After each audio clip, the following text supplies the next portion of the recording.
السلام علیکم۔ پروگرام اور سنائیں کے ساتھ میں ہوں امتیاز احمد قریشی۔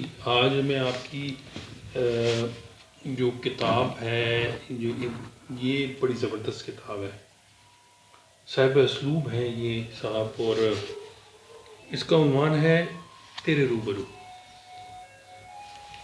تیرے روبرو شیخ فاروق احمد کے افسانوں کا مجموعہ ہے، اور یہ شائع ہوئی تھی سپٹمبر 2021 میں۔ انہوں نے انتصاب جو ہے اپنی سماعت کے نام کیا۔ کیا اچھا ہے یہ، کیا عجیب انہوں نے انتصاب لکھا ہے کہ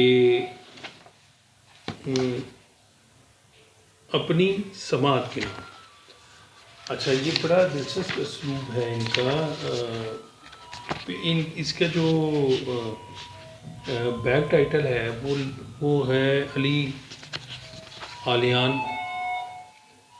آریان کیانی نے کیا۔ شیخ فاروق احمد کا افسانہ عکس کی طرح ہے۔ شروع میں یوں لگتا ہے جیسے آپ آئینے میں انہی کو دیکھ رہے ہیں، مگر جوں افسانہ آگے بڑھتا ہے ان کا اپنا عکس معدوم ہوتا چلا جاتا ہے اور قاری فقط اپنے روبرو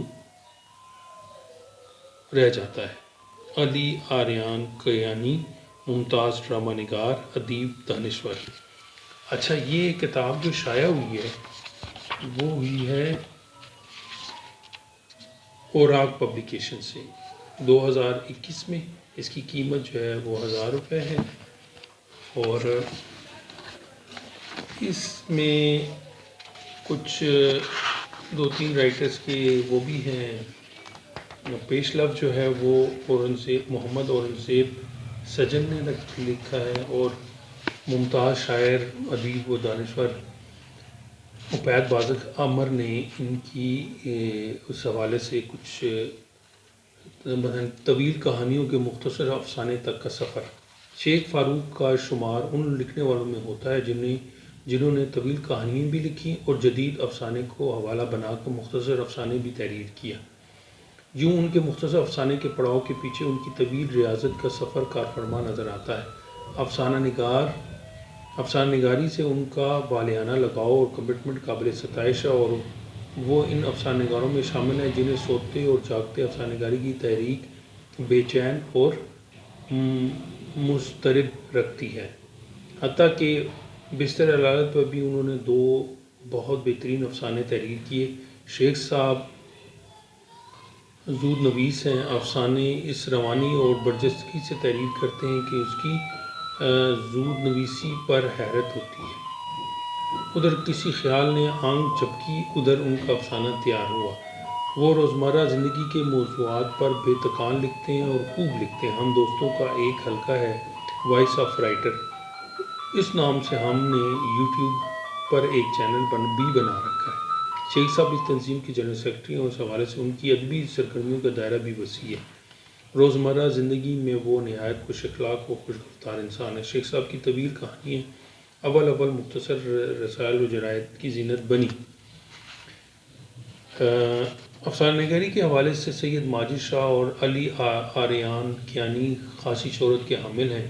اس ادبی مماثلت کا تیسرا نقطہ شیخ فاروق احمد ہے، جنہوں نے تنظیم کے جلسے میں عمدہ افسانے پیش کیے۔ یہ جی ان کا جو ہے افسانہ ہے، ان کے اوپر جو تبصرے تھے وہ ہے۔ یہ ان کا ایک دھواں افسانہ ہے۔ ویسے میں آپ کو تھوڑی سی ان کی تحریر بتانا چاہوں۔ تیرا ستیہ ناش جائے، ساری رسوئی دھوئیں سے بھر دی، ساری رسوئی دھوئیں سے بھر دی ہے، تجھ سے تو آگ بھی جلائی نہیں جاتی۔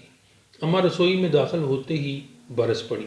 گیلی لکڑی برسات میں جلانا مشکل ہوتی ہے، میں اتنا ہی کہہ سکتی۔ آنکھوں میں چبھن اور میلی سی چادر بھی آنکھوں کا پانی خشک نہ کر سکی۔ تجھے تو بہانہ اور عذر چاہیے، ہٹ پڑے۔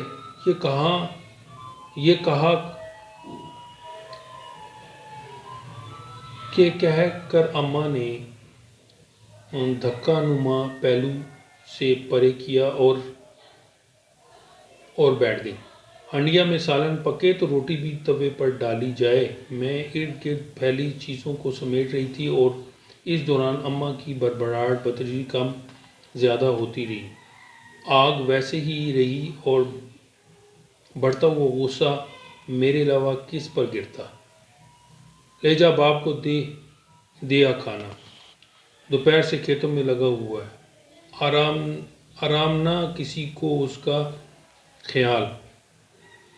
ہٹے کٹے بیٹے بھی وبالِ جاں جیسے تم ہو۔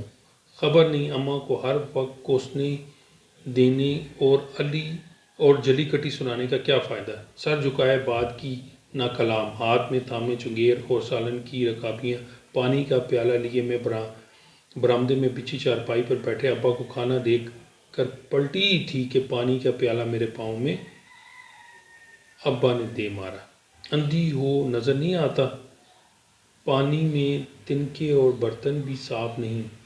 ایک دھاڑ تھی اور میں نے سہم کر جو تیز قدم اٹھائے تو شکر کہ راستے میں لکڑیوں سے الجھ کر گری نہیں۔ جلدی سے دوسرا پیالہ لیا، پانی دیکھ بھال کر ڈالا، گھڑا سیدھا کیا اور ضبط کیے ہوئے پھر دربار پدری میں حاضر ہوئی۔ خیریت گزری۔ یہ ان کا اسلوب ہے، بڑا زبردست اسلوب ہے۔ مجھے ذاتی طور پہ ان کا یہ اسلوب پسند ہے۔